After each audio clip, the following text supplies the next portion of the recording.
Por la forma que se desarrolló el especial, creo que es transparente el hecho de que le tengo más cariño a Muv-Luv, y eso nace en el orden que tuvo mi experiencia con Ash.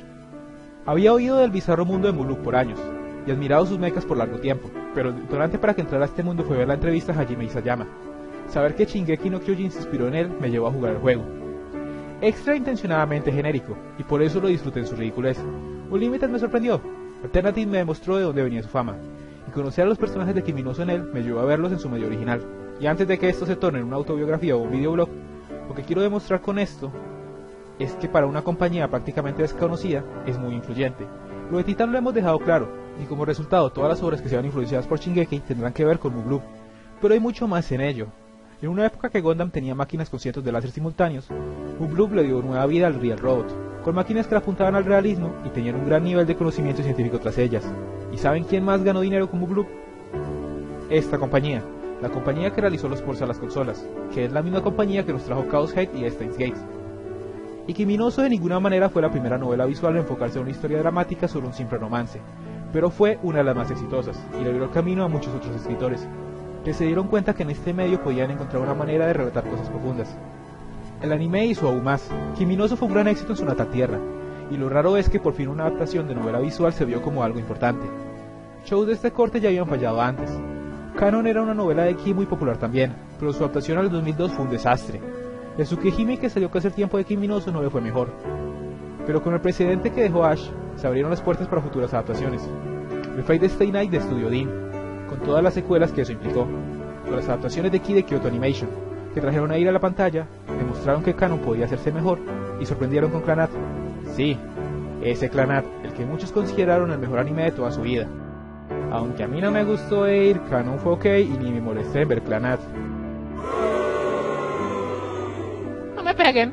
Incluso Kimi no Uso afectó con su llegada a Estados Unidos. Funimation compró la licencia y la lanzó como Rumbling Hearts, uno de sus primeros títulos que no se enfocaba en acción. Y también en ese lado del mundo fue exitosa, ayudando a traer otros shows de este corte al mundo occidental. Funimation es hoy en día el mayor distribuidor de anime en Norteamérica, y cuenta con cientos de títulos. El estereotipo es que lo que mantiene vivas a las novelas visuales es el clásico soltero perdedor. Pero sin obras como estas, que genuinamente resaltaron por un valor literario, el medio sería mucho más limitado. De una u otra manera, ambas franquicias han tocado y abierto muchas puertas. Y todo fue porque Ash nunca se jugó nada a lo seguro. Cuando estaban iniciando y lanzando juegos de sitios normales, decidieron romper el molde con Kimi no Uso. Cuando eso resultó ser un enorme éxito, se arriesgaron aún más con Extra, un juego aparentemente genérico, y el secreto que era un límite. Y como si eso no fuera suficiente, mientras organizaban Alternative lanzaron animes y mangas a todas las direcciones. Fueron unos 6 años de locos, donde todo se sentía nuevo y original. En el presente, Ash se enfoca principalmente en spin-offs de Muv-Luv, con novelas como The Day After o Total Eclipse, que incluso recibió un anime. Y no los culpo, ante todo son una compañía, lo que vende vende.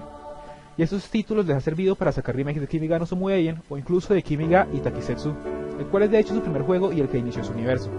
Tanto el mundo pacífico de Kimi no Uso y Extra como el caótico de Unlimited y Alternative tienen más historias que contar. Y teniendo en cuenta que este año es el aniversario número 15 de la historia de Takayuki, Haruka y Mitsuki, no me sorprendería volver a verlos. Pero una parte de mí quiere volver a ver esos 6 años de locura e imaginación. Un nuevo intento por salir del cuadrado, alejarse del conformismo y sacar otra historia completamente inesperado. Ver cómo Ash de nuevo rompe todas las expectativas y todas las ramificaciones que esto tendrá. No se me ocurre cómo, pero sé que lo que sea que creen, será otro viaje único.